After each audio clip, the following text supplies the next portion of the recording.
بخاری کتاب الایمان اٹھائیے اور ایمانیات کی بحث میں امام بخاری ایک روایت لائے۔ عمار ابن یاسر فرماتے ہیں ثلاث من جمعہن فقد جمع الایمان،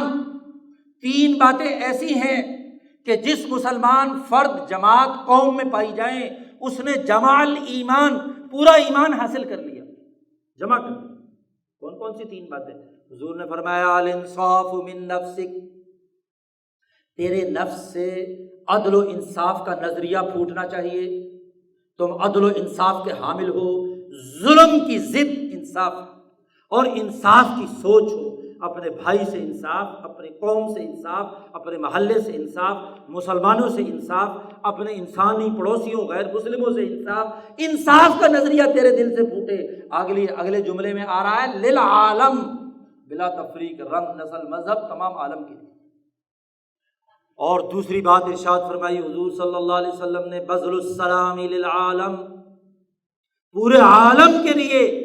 امن اور سلامتی کا نظام قائم کرنے کے لیے اپنی جان مال خرچ کرنا، یہ ایمان کا دوسرا تقاضا ہے، بذل السلام للعالم۔ اور تیسری بات ارشاد فرمائی الانفاق من الاقتار،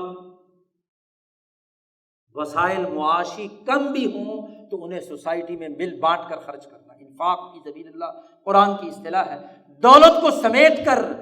کئی لا یکون دولۃ بین الاغنیاء منکم، مالداروں میں دولت گردش نہ کرتی رہے، پوری سوسائٹی میں مل بانٹ کر خرچ کرنا، دولت کم بھی ہو، اقتار کی حالت بھی ہو تب بھی۔ آپ دیکھیے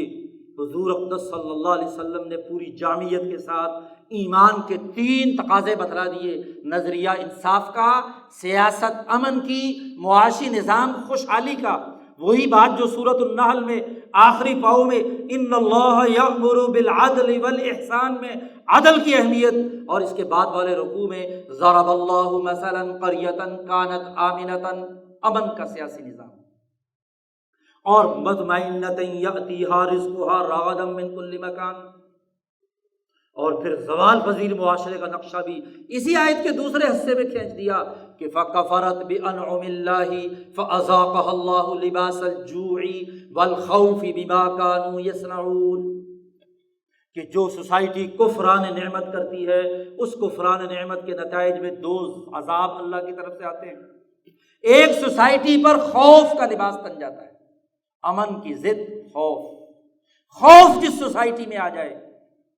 جان کا خوف، مال کا خوف، عزت کا خوف، معاشرے میں خوف پھیل جائے، دہشت گردی پھیل جائے، وہ معاشرہ کبھی ترقی نہیں کرتا، عذاب الہی میں مبتلا ہوتا۔ لباس الخوف، اور دوسری بات کہی لباس الجوع، بھوک کا لباس، بھوک کی چادر تن جائے، قرضوں کی معیشت بن جائے، دوسروں سے بھیگ لے کر گزارا کرنا پڑے۔ قرآن کہتا ہے یہ عذاب کی حالت ہے جس پر بھوک کی چادر تنی بھی ہو، افلاس ہو، لوگ بھوکے سوتے ہوں۔ سینکڑوں احادیث میں حضور نے مزدوروں، کسانوں، غریبوں، پست لوگوں کے حقوق کا تذکرہ کرتے ہوئے کہا کہ ان کی بھوک باقی لوگوں کے لیے عذاب کا باعث ہے۔ کتنے دو چار کی طرح قرآن نے واضح کر دیا، گویا کہ قرآن نے دو کالم بنائے، سماجی ترقی یا سماجی بہتری کا مثالی نظام وہ ہے جس میں نظریہ عدل کا، سیاست امن و امان کی، معیشت معاشی خوشحالی کی، اور اس کی ضد وہ ہے جس کی سوسائٹی میں ظلم ہو، لا ترکنوا الی الذین ظلموا فتمسکم النار، ظالموں کی طرف تمہارا معمولی سا رجحان بھی نہیں ہونا چاہیے ورنہ جہنم کی آگ پکڑ لے۔